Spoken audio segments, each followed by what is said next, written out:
I think I'm gonna get started. It's been recorded. By the way, we got a YouTube channel, so the recordings are there. I'm going to drop the new YouTube channel in the chat. Here it is. Go subscribe, hit the bell. So now we could have 2 subscribers, and both they both hate us. And 5 haters. That's the best thing. That's the best thing. It's like 2 subscribers, 5. Every single recording, we already have some videos there. Every single recording we're going to upload there. We have playlists. Everything is looking gorgeous. And I'm going to get going. Today, we are going to start, guys, Purpose Lab and Startup Church is the new Netflix. That's it. Just cancel your subscriptions because now we're starting a new season. Purpose Lab, we have now 6 episodes coming up from today until August. It's going to be 6 weeks. And we're going to move you from identity to life design. In fact, I like to paste things in the chat. I'm going to paste in the chat the entire schedule. Here it is, copy, and open the chat, paste. 6 episodes, that's it. The only TV series I ever watched in my life, MacGyver. Loved MacGyver. That was the only one. Today, we're starting with identity because it is the foundation. That's it. It is the foundation. Welcome, Catherine Saunders. Welcome. Good morning. So today we're starting with identity ceiling, and there is a reason why we call it a ceiling. Watch this. People can never rise above their opinion of themselves. Let me read this. The strongest force in human personality is the need to remain consistent with how you define yourself. That was Tony Robbins. Now, from a startup founder perspective, identity ceiling forms when your startup becomes more than something you're building. It becomes the thing telling you who you are. Congratulations, you just added more complexity to your life. Because when revenue rises, you feel like you're Jack, you have Rose, you're in Titanic, and you're the king of the world. That's it. But when it goes down or the market just quiet, you feel like invisible. When a prospect says no, you're like, oh my God, you take it personal. When someone else announces a win, if you're the type of founder that keeps comparing yourself to others, you start questioning the mission from God. It's like, why not me?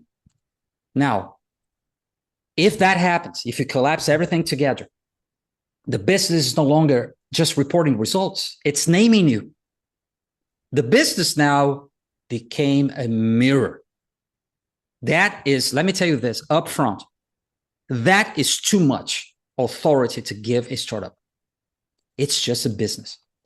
So today we're going to separate 3 things that founders usually collapse together. 3 things: identity, role, and results. Identity is who you are. Role is what you're responsible for. Results are what the current model is producing. I will paste it in the chat because it's so good. This is amazing knowledge. There you go. So identity, role, we are going to separate these things because when these things are collapsed together, every business result becomes an emotional verdict, which is bad. But when we separate them, we can make better decisions. We can keep moving without allowing the startup to determine our worth. Now, let's begin with identity. First one. So topic number 1, purpose. Here's the first distinction. Your identity is not something your startup gets to give you. Your startup cannot tell you who you are. Your identity comes before your startup, way before the title, the website, the revenue, the followers, the customers, the investors, way before everything, before anybody knew your name, before the universe was created. Genesis 1:27. So God created man in his own image. Boom. So before you were a founder, you were created in the image of God. And then we are God's handiwork. That's Ephesians 2:10. So your identity begins with what God has established first, not with what you have achieved. Now, a couple of weeks ago, I explained this downstream. Purpose is downstream of identity. Identity is downstream of authorship. Guess where the startup is? Downstream from purpose. It's way down there. So, a startup life is too unstable for you to attach any identity to it. That's it. It's too unstable. It's like the ocean. You just can't. You have to attach your identity to something immovable. God. Same today. Welcome, Chi. Good to see you here. God. Same today, same yesterday, and same forever. Because your startup life is far from being the same today, yesterday, and forever. It's like the ocean. So, as a matter of fact, sometimes less than one day after you make some decisions, you got the feedback, things change. Feedback, numbers, market, demand, likes, I don't know, traffic to your website, algorithms, partnerships and alliance, one call. We do not have Jeff today, but one call. I think he lost like a 50 million contract, something like that, in one call. So it's just like, it's not the same. So if you attach your identity to that, you are cooked, totally cooked. You become a shapeshifter. Every single day, Sharp is up, hey, I'm up. Sharp is down, I'm down, up, down, up, down. You're not the stock market. Okay, so eventually, you know what happens? You stop leading the business. You know why? Because the business will start leading you. And if the business is leading you, it's above you. It's naming you. It's defining you. That's the identity ceiling. You can never rise above that, especially if you put the business, whatever gets defined gets controlled. That's it. So if the business is defining you, you're going to get controlled by the business easily.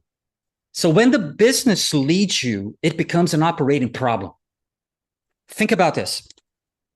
If you attach your identity to idea, a business idea, we have ideas all the time, an offer, a title, a revenue, your startup and your life, your personal life will become a mess.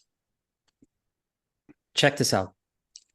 If you mash up identity to idea, you cannot take feedback. Why? Because it is a personal attack.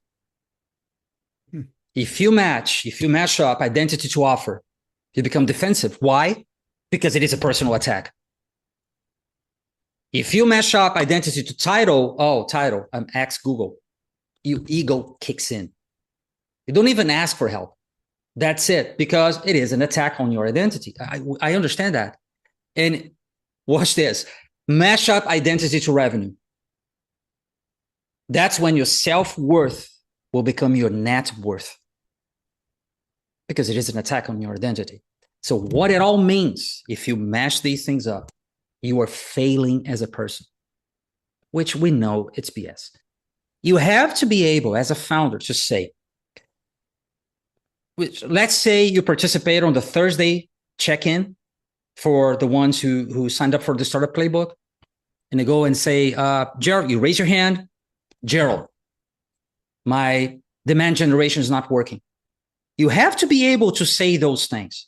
Oh, my website needs adjustment. Can you take a look? Oh, my offer needs clarity.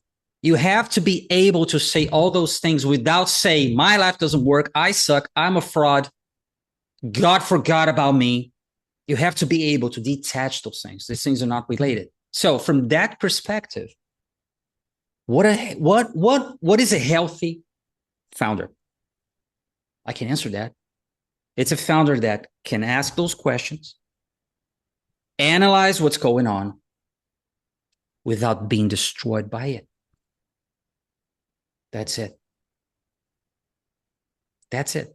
Because We all experienced all those things like disappointing results. But it's not who we are.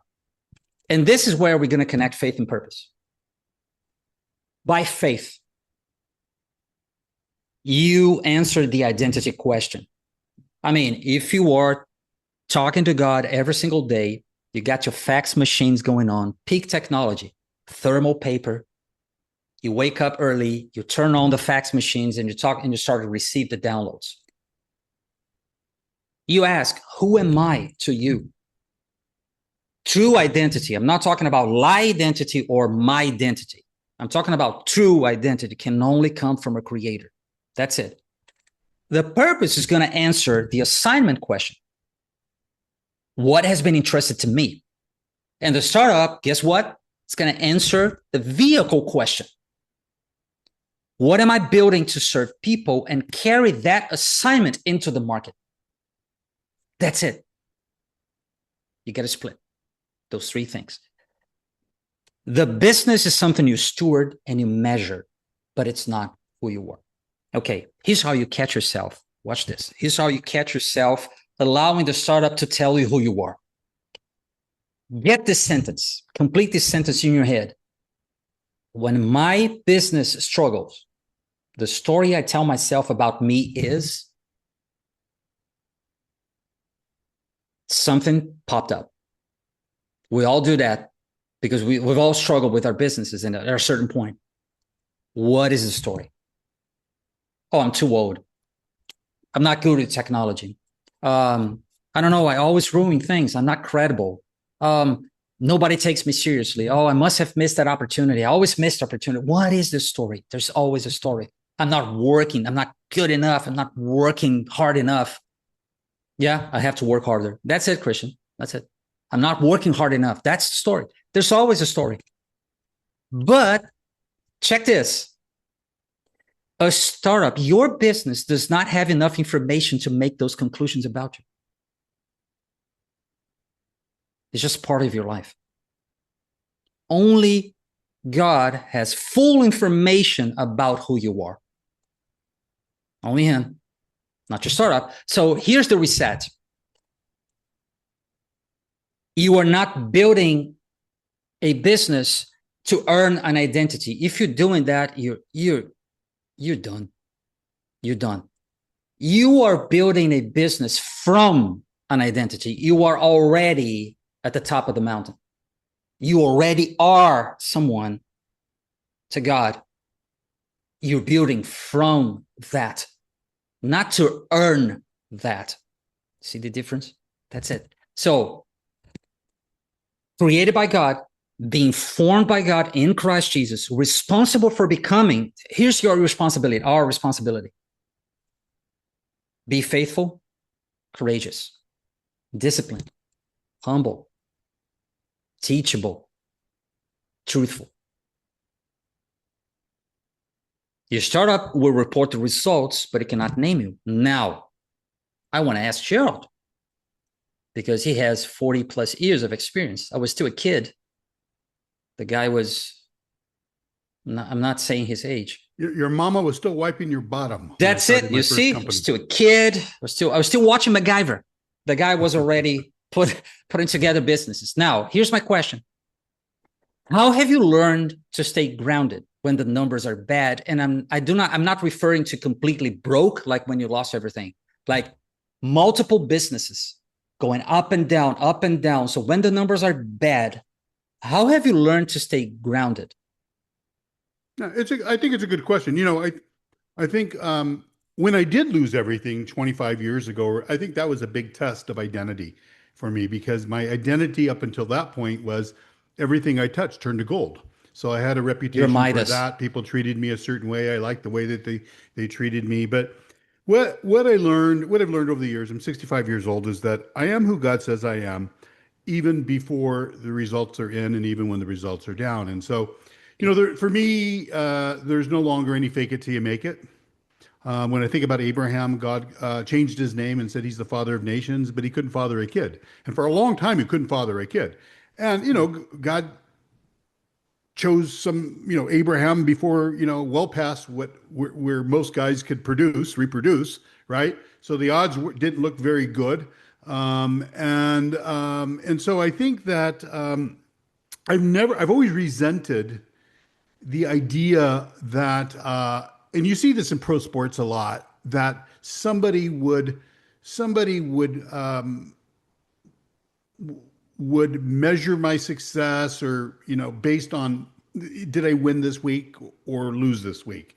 And you see that with golfers, you see that in pro sports, you see somebody going through a down period, and it's a real mental game. It's a real mental game. And inside our venture studio, where I'm spending most of my time, on the pre-revenue side, in our go-to-market execution sprint, I think, like, something I'm speaking into founders all the time is, I see the future you. Okay. How do I see the future them? Is it that I'm prophetic or something like that? Not so much that. It's, I see them through the lens of who God says they are, through scripture. Yep. And I already see the winner. And I'm not basing that on their results. I'm basing that based on what God says and their faith. And that's a different thing. I think, God says in the scriptures that he knew who we were before he created the universe. And so he's written every chapter of the book. Mm-hmm. So you can't judge a character by a one scene in the movie, right? Because everybody loves the comeback story. Okay. Yeah. But I can tell you the reason why it's not so much what people think about this, even though I think that affects some things.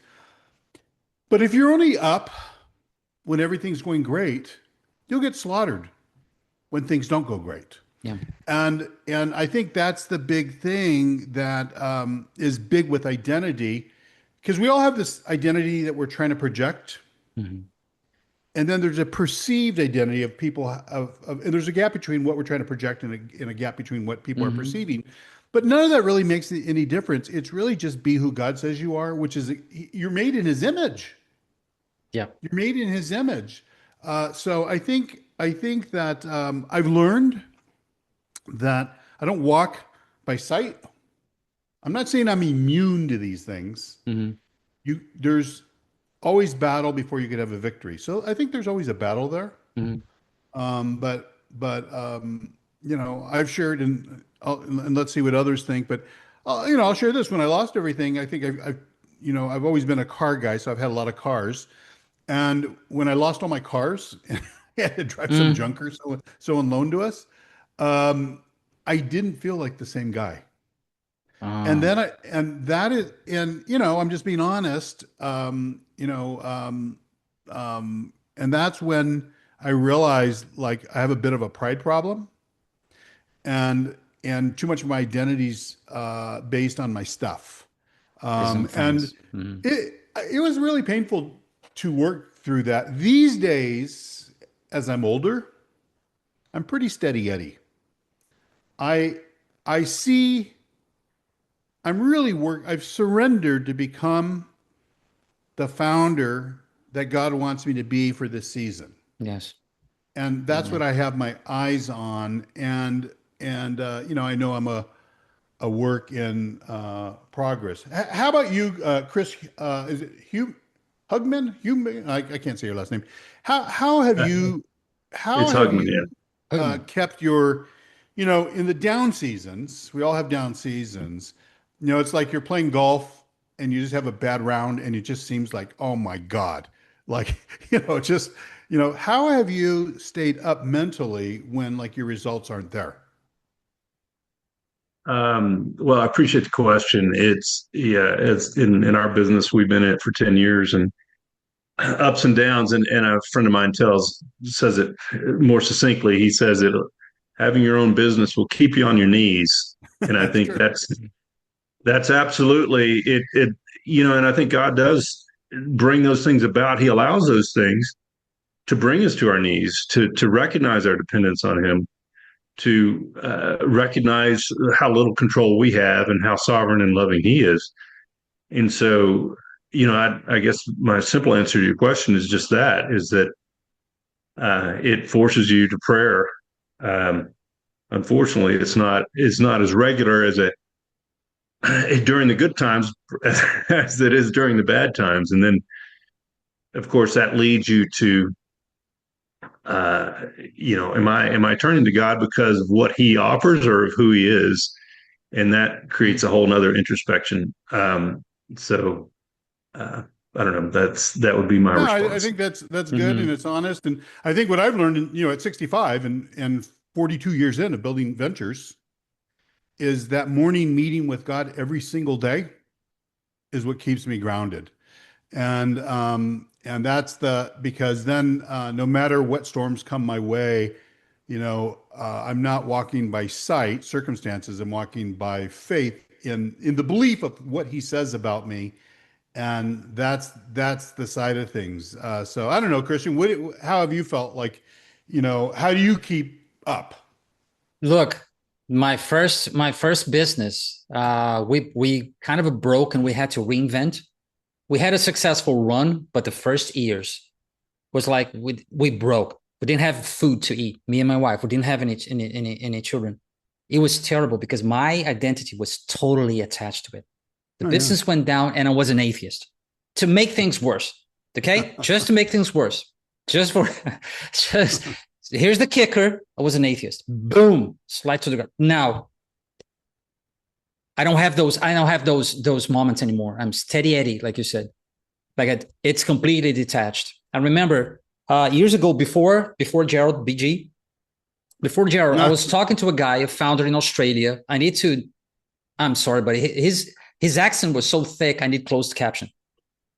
Sorry if there's any Australians here, but I was great guy, great guy. Mick Taylor, not the Rolling Stone guitar player. Mick Taylor, great guy. He's been in the construction business since he was a kid with his father. He's about my age, so 30 something years. And I was training my pitch because I was raising. And he said, "You can train with me." And at a certain point, he stopped and he said, "Christian, what if you fail?" And I said, "Wow, I don't know." And he said, "Do you think you're going to, you're a failure?" And I said, "Kind of." And he said, "You're not your business." That was the first time, it was years ago. It's the first time I heard someone said something. "You're not your business." I'm like, oh, yes, I'm not my business. Yes. Where were you in 2006 when I broke? So I go every day into the word, Gerald, just to answer your question. Every day. Who am I? And I'm always asking, what is in your heart to speak to me today, Lord? Who am I to you? Because I need to know. And I know it's not the business. The business is just a vehicle for me to get my purpose out there. That's it. I chose that vehicle. I could be like an employee, but I chose to be a founder. So that's it. This is how I keep steady Eddie stuff. Let me get to the faith top. Christian Dodge, you raised your hand. Go ahead. Hey, Go for just it. real quick, I have a Go story ahead. kind of like both of you guys, but I think we also we're not only not our failures, but we're also not our successes. I Yeah. think that was one that really got me, was That's being wise. wrapped up in success. And you can take one away and then go, okay, what do you have next for me, God?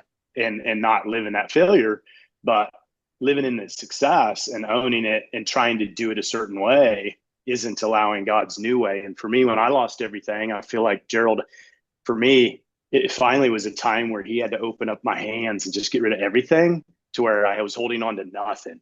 And then he's like, I want you to take my hand, and Yeah. failure or success, you need to go my way. Do you still And I trust think me? we'll Do you be, still believe in me? Yeah. I mean, Look, when man, Jesus was on the cross, I bet you a lot of people were thinking, you know, what happened? yeah. What's up? And a lot of times, like I think in business, you're used to being healed, your business. And then sometimes God gives you a resurrection season where everything dies and you get, and I think those are the most profound. Not that I want to do more of those, but I think they're profound. What I've learned though, He's sovereign, so He could do whatever He wants, but He can't break His promises. That That's part I true. love. True. That part I love. and he cannot lie. He cannot lie. Mm-hmm. Yeah. Quick thing, Christian. When I was training to become an options trader, financial markets, my mentor said to me, there's a quote that goes around in the financial markets: success is the worst teacher. Because, financial markets, I'm going to put money on this, goes up. Hey, yeah, I'm all fired up. Next thing you know, you lose your shirt and you're leveraged and you're doing futures market, you're doing Forex, you just go down. They have a margin call. Everything's going down the drain. I mean, that's it. So this is the worst teacher. Thank you, man. And let me get to the faith topic real quick. What is the faith topic? Has to do with this. Here's the deal. Your role in your startup is stewardship, not salvation.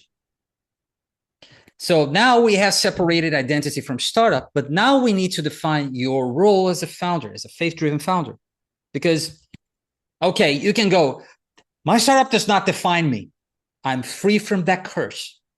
Well, that doesn't mean you don't need to measure anything, to listen to customers, to clarify your offer, to follow up. That doesn't mean you're just going to sit in your hands and just wait for God. No. It's nothing to do with it. This is avoidance. One thing I learned, heaven gives meaning to earth, and we give back expression to heaven. God gives us meaning, we give back expression. So we need to act out our God-given identity. And the biblical language for that is stewardship. That's it. Now, those who have been given a trust must prove faithful. That's 1 Corinthians 4:2. 3 T's of life, guys and girls. Life is a test, life is temporary, and life is a trust. A good steward, understands that something has to be entrusted, that something has been entrusted to them. They also know they are not the source or the ultimate owner. But they know, a good steward, that they are responsible for how they handle what has been placed in their hands. And that gives us a very important distinction. You are not the savior of your startup, and you're not the spectator. It's like there's both sides. Some founders, they have like the savior complex. If the customer says, no, my family is doomed. If my launch fails, God is against me, whatever the case is. And the other side is spectators, totally the opposite. Oh, I'm waiting for confirmation. Oh, I'm waiting for the money. Once I get the money, I'll move. I'm waiting on God. He's waiting on everything. He's waiting on everyone, waiting on God. Now, meanwhile, these people that are waiting, they have not talked to any customer in 3 weeks. No follow-up, no ask for a sale, not test the message, and they're calling their inactivity faith. Okay, so if you're not a savior and you're not a spectator, what are you? You're a steward. You have to strike a balance, and the balance is stewardship. A steward says, God is my source. This assignment has been entrusted to me. I cannot control every outcome, but I can take responsibility for my obedience, discipline, preparation habits, execution. This is mine. That's it. And a good steward does the possible, and God does the possible. That's it. So doing the possible, doing what is possible means we work with what is in our hands. Everything. We talk to buyer, we talk to the customer, we talk to the prospect, we talk to investors, we talk to everyone. We have to identify the real problem. We have to adjust everything. We have to make the offer clear. This is up to us. Create visibility, follow up, ask questions, count the costs. It's up to us. That's it. We have work to do. But faith in God changes everything because it changes how we work. Faith is something you display to God through action, through good works. It's not something you keep for yourself. So we act, we plan, we measure, we take responsibility. But we don't pretend we control every single result. We have to remain open to God's direction, for the stubborns, We, without being defined by the results and without taking God's size weight. And I mean, sometimes we are even carrying things we're not supposed to carry. Now, purpose comes in and makes the faith side fits into the puzzle. How so? Purpose is like a North Star, but it's also like guardrails on a road. Because purpose helps you define your role, helps you define what you are. It helps define what you are.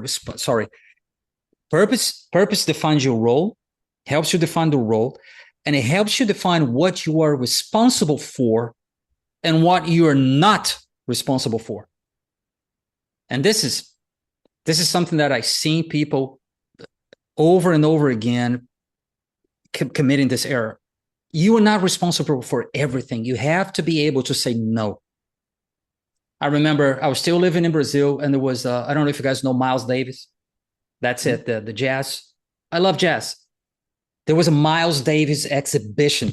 Paul goes, yeah, Miles Davis, man. This guy had 60-year career. I don't know, 70 probably. He went from bebop to rap in the 90s, bebop in the 40s, hard jazz, classic jazz, everything in between. Now there's this exhibition, Miles Davis in Rio. I'm like, I'm going. 4 stores. It's like 4 floors, man, of exhibition. How do you think the curators were working? How do you display like 60 years of work? You have to be able to say no. That's it. The no is more important than the yes. Because otherwise, people are going to get lost in the exhibition. That's it. There's too much work. And he went through, 60 years of total change in music. So your role as a founder is to say no as well, like a curator would do in an exhibition. Because you're here to serve a specific kind of customer with a specific problem. Not everybody has the same problem. Not everybody and all their problems. So the boundary question would be, what is mine to faithfully steward in this season?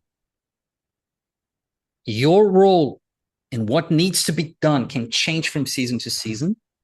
That is okay. Validate the problem, refining the offer, landing the first customers. It doesn't matter. But here's a simple. I'm going to paste it in the chat. Here's a simple way to separate these 3 categories. I'm going to paste it in the chat, if my computer allows me to do so. There you go, in the chat. Here's an easy way: identity, role, and results. Who am I? What am I responsible for? These are the questions you have to answer. What is the current model producing? Your business. Your business is the current model. So say, for example, a prospect said no to Paul. Paul will go, that does not determine my worth. I am who God says I am. Now, Paul would go, my role, so that's identity, that's okay. Role, my responsibility as a founder is to understand why they said no, to determine whether they are the right buyer. Because there's a possibility they're not the right buyer. That's why they said no. And improve the next conversation to move the buyer through the buyer journey. Now, the result says the current offer that Paul just launched, here's an offer. The current offer did not create enough value or confidence for this buyer to act. Boom. That's it. So each one of us has a role in the current season we are with our businesses. That's it. We all have. And you have to be very specific. In this season, I am responsible for, fill in the blanks, talking to 10 buyers, or in the case of Paul, I don't know, ship it. or start developing. In the case of Christian Dodge, I don't know, talk to customers, do some research. Or in the case of Chris, I don't know, finishing the landing page, testing the offer, clarifying my message, trying to get more traffic to the website. What is the role? That's it. And second, here's the curator part, Miles Davis. In this season, I'm not responsible for. Be very specific. We tend, especially as a solo founders, I do understand I'm not pointing fingers, but we tend to try to do everything all at once, responsible for everything. And sometimes that's not true. So are you responsible to make every prospect say yes? Or I don't know, Paul, are you responsible to solving 5 years of problems this week? You got to be kidding me. Of course not. So what in this season, I'm not responsible for this. Be very specific. Now, your role as a founder is steward by taking the next faithful action. Here's how it looks like when you join faith, purpose, and startup. I know why I'm building. I know what has been entrusted to me. I trust God with what I cannot control. And I take responsibility for what is in my hands. That's it, just 4 things. Now, another discussion, quick discussion now. Gerald often says, I do the possible and God does the impossible. Now, practical question, Gerald. On a Monday morning, pre-revenue founder, what does the possible actually look like? Monday morning, the guy's pre-revenue, the girl's pre-revenue. What does possible look like? That's a good question. You know, it's interesting because the pre-revenue founder, or those with less than $1 million in revenue, it's so different than one of our founders in our portfolio companies that are doing 10 million or someplace between 10 and 100 million. And so I think that when we think about identity, you know, I find the pre-revenue founders actually pretty humble because they don't have results yet. They don't have results yet. So I think they're good learners. They are cracking code. What's interesting, what I was thinking about when you were talking was I was thinking about like our conversation with Jeff yesterday. He's not on this call. So, but you know, he was, before he started this venture, they were doing 15 million. And you think at 15 million, you'd be pretty solid, right? Well, you are until 15 million doesn't work anymore. So I spent a lot of time in turnarounds. Most of our portfolio came to us. They were turnarounds. And so if you're a CEO and let's say you're 15 years into something, you know, it takes a decade to build a great company. It really does. And, you know, let's say you're doing 15 million and everybody respects you as the leader. You know, we've built this thing, and then stuff stops working because the thing that got you to 15 won't take you to 50. True. It just won't. And we have to, I wish it would, but we're always having to reinvent. And so all these different things that you're talking about, revenue, customers, conversion, pipeline, cash flow, they're always constantly changing. And so I think that, I think that when you're pre-revenue, if you're faith-driven, everything's possible. Everything's possible. You accept the fact you're just learning. I mean, look, at only 7% of everybody can do $1 million. Only 1% of everybody could do 10 million. And if you're venture funded, then you got to be in the neighborhood of 100 million, and only 0.04% can get there. You got to know these numbers and so I think that, you know, where identity messes with our heads is because, you know, if you're doing 20 million or 15 million, everybody's going to respect you in your company and all this until nothing's working. And for a year, nothing's working and everything's declining. Yes. And all of a sudden, and some of you have been there, you know, and I think the bigger the number, the harder the fall. You know, when the number is small, nobody expects that much of you, right? You know, if you've never done $1 million, you know, okay, well, you know, you're just getting started. Yeah. Okay. But what do you do when you've been a pro and then you break. And this is really, I think, when you see, it's not what knocked you off the horse, it's what is inside you to get you back on the horse. And I think Mm. I think this is, when I think about my own life, it's when you've been up in some big numbers, and you look at a company or a CEO that's doing like 300 million, and then they take a dive, and they can't get it back. Mhm. This is where this identity thing really, and all through Scripture we see examples of this. Yes. I mean, don't forget how did God find Gideon? He was hiding in a cave. True. He was hiding in the. He had to rename. Oh, my mighty warrior. Look at that is that. So True. I think who was it? Paul. Somebody asked me. Yeah, Paul asked me. What do you do? Steps, Mhm. practices to help prevent leakage of business success in your personal identity. You know, I am who God says I am, and Bulletproof. I just recognize that there's all these ups and downs along the way, and I try not to attach my identity to my results. And so when things are up, and I think you got to have a bold, not a fake humility. I can't stand a fake Wimpy. humility. It's sickening to me. But we have to develop a bold humility where you Hmm. know who you are in Christ, Ah, yeah. and that's it. So it's a place of power. It's a place of authority. And it's a place of peace. It's a place of peace, It's a but you're place of still peace. going to go through some stuff. Oh, yeah. You're going to go through some Yeah. stuff. Well, it's And I would written, it's promised. imagine Paul, when he was penning most of the New Testament in the ground from that prison cell. And people were probably thinking, and I bet you John the Baptist thought the same thing when Jesus came. John the Baptist was hoping for whoop ass Jesus. Oh, Jesus has come. He's going to wipe, and I'm going to be. And instead, a different Jesus shows up, and he's stuck there. And then I bet maybe Paul, his natural feelings felt that we've all been there before. But I think to be steady, Eddie, this is where you're really walking by faith, because I just like Abraham, even I'm the father of nations, even though I haven't fathered one person yet, and Yeah. I'm 99 Take or it by how. faith. It's That's yours. that's a place. That's a bold humility, and I think the old at 65, it's easier now for me to be there than when I was 40. When I was 40, I just wasn't quite there.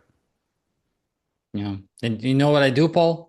Every day, it's what I call protection before projection. Before the entire world comes in with so much crap, I don't turn my phone. I don't do anything. Just go into the word, because I have to bulletproof. And I don't know how the day is gonna develop. It could be like a crappy day, and it could be like a wonderful day. I don't know. It's blank. I don't have this foresight, but I go and protect myself. That's it. Boom. Get the armor. Let's go. Open the email. Open the door. See what's coming. Go to social media, of course. It's all crap, but open the email. See what's coming. Open the WhatsApp. That's it. It's what I do. I want to get to the last topic here, results. So we went through identity, role, and results. Results is what we see. That's easy. It's tangible. It's revenue. It's customers. It's a pipeline. It's cash flow. It's conversion. All that matters, because your startup cannot survive forever on good intentions, prophetic words, praying every day. No, it cannot. Eventually, somebody has to buy something from you. Yeah. Eventually. Now, we are not dismissing the results. But what we are doing here in this Purpose Lab is to put the results in their proper place. So revenue, conversions, customers, your list, your cash flow is a measurement of a model. It's not the measurement of your worth. Big distinction. Be sure you know the conditions of your flock, though. That's Proverbs 27:23. So in modern founder language, what would be that? Know the condition of your business. Everything that is in your hands to do. Know your numbers. Know your pipeline. Know what is converting and what is not converting. Know whether the offer is creating value or not. Listen to feedback. So But like I said, once you have faith in God, everything just works differently. And I can say that from experience. 40-something years as an atheist, I can tell you, things work differently for the good. Now, you rely on faith to encourage you to face the truth. Let's say you're going through a tough time and you don't want to see any results. Have faith. Like I said, fear is what if. Faith is even if. So the problem is that founders rarely experience a result as only a result, especially solo founders. Something happens and we create a story about it, around it. Now, as founders, as faith-driven founders, we should follow Paul. No, not Paul Chupa. I mean, Paul, the apostle. Romans 12:2 talks about being transformed by the renewing of your mind. And renewing the mind includes renewing how you interpret the events, how you interpret the results. You got to renew your mind, you know? So you have to rely on faith to encourage you to face the facts without allowing the facts to become your God and determine who you are. This is where we use the identity reset. So the identity reset, I'm not making you a serial killer like Jeffrey Dahmer. That's not what I'm talking about. We just want to help you detach the BS from your life. That's it. You're going to become BS free. That's why I said, cancel the Netflix subscription and subscribe to Startup Church and Purpose Lab, because the next 6 weeks is going to be better than Netflix. We will detach you from all the BS. Now, the identity reset has 5 movements. Name the trigger. What actually happened? Name the story. What am I making this event about me? Mean about me. Third, you separate fact from meaning. What happened is real. What I'm making it mean about me may not be true. Then you reclaim what is true. What remains true regardless of this result? And I think that answers what Paul asked in the chat. How do you bulletproof this entire stuff? Well, you reclaim what's true. Then you choose your next faithful actions. That's James 1:5. So what actually, first step, what actually happened? No story, no drama. Oh, Paul was going to say like the customer canceled.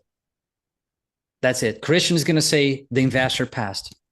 Chi is going to say the launch produced no sales. That's it. It's just a fact. Now, you name the story. This is where it gets dangerous. What are you making this event mean about you?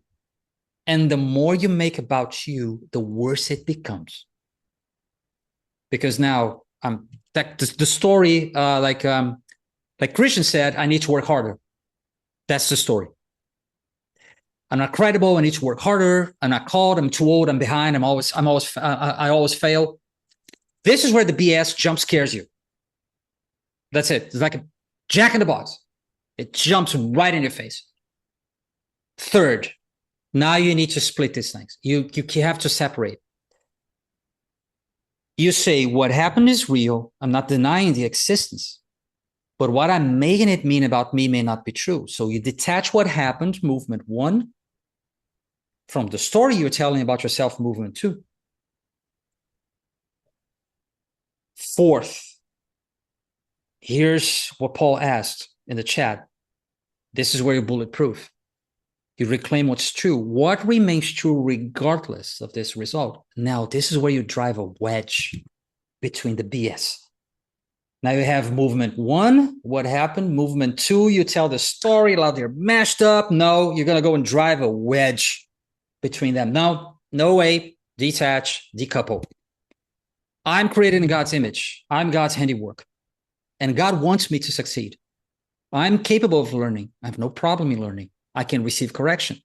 I can ask for help. I can improve the offer. I can make things clearer.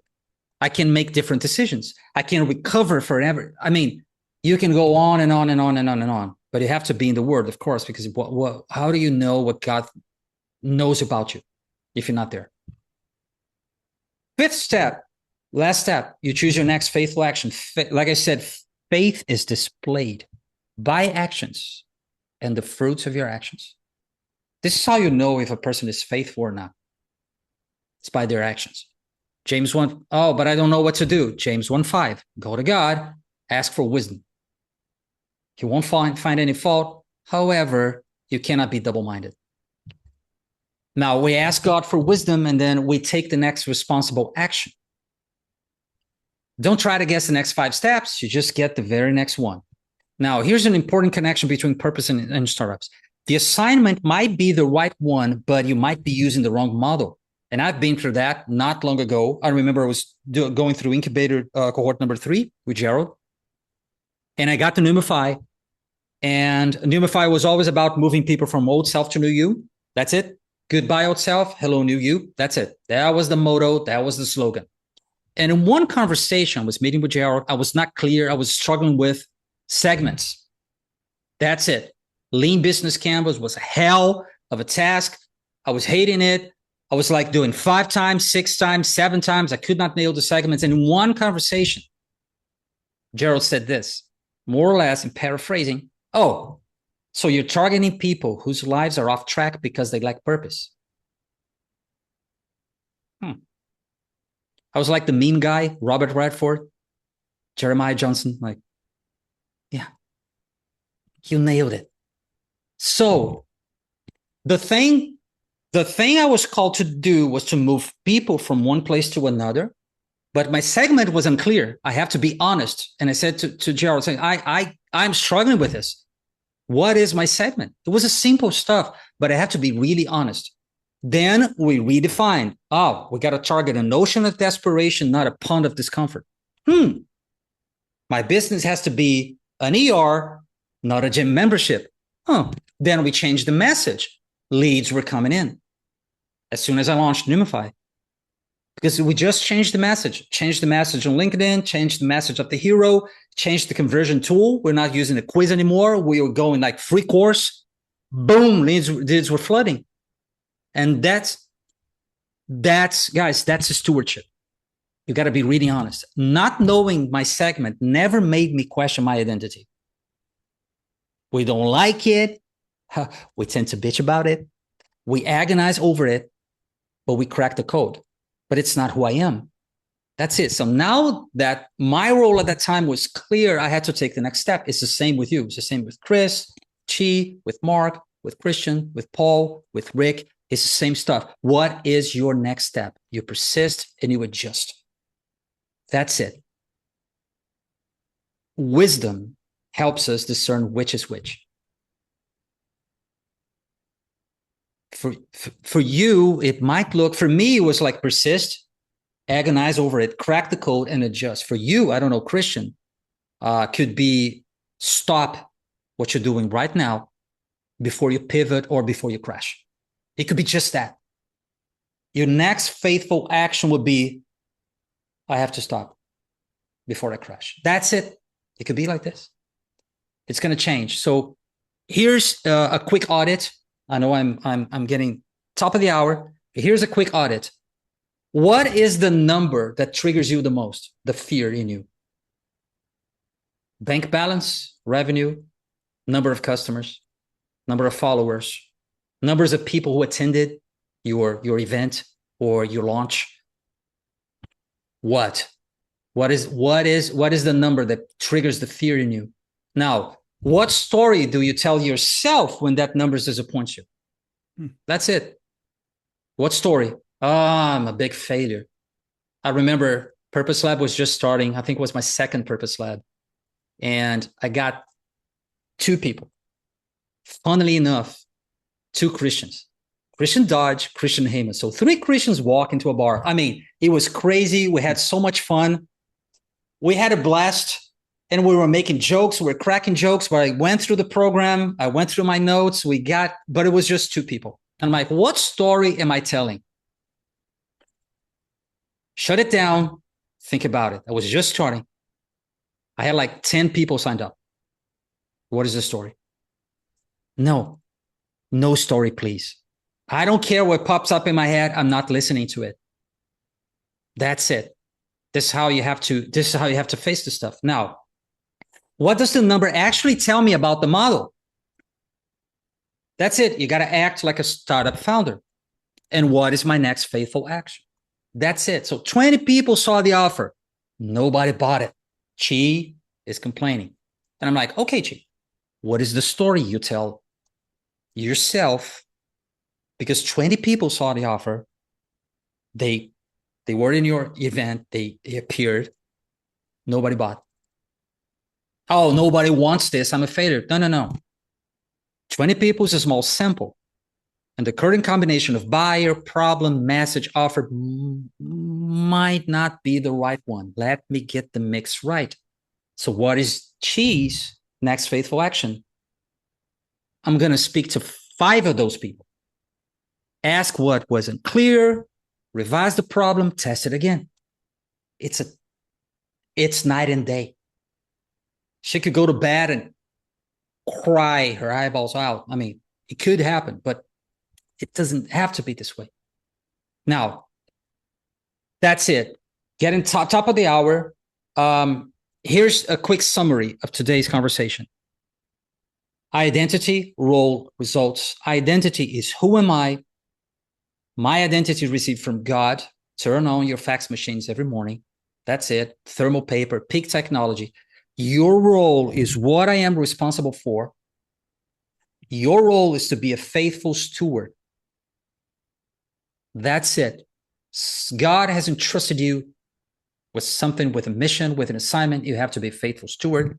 And the results is just what is the current model producing.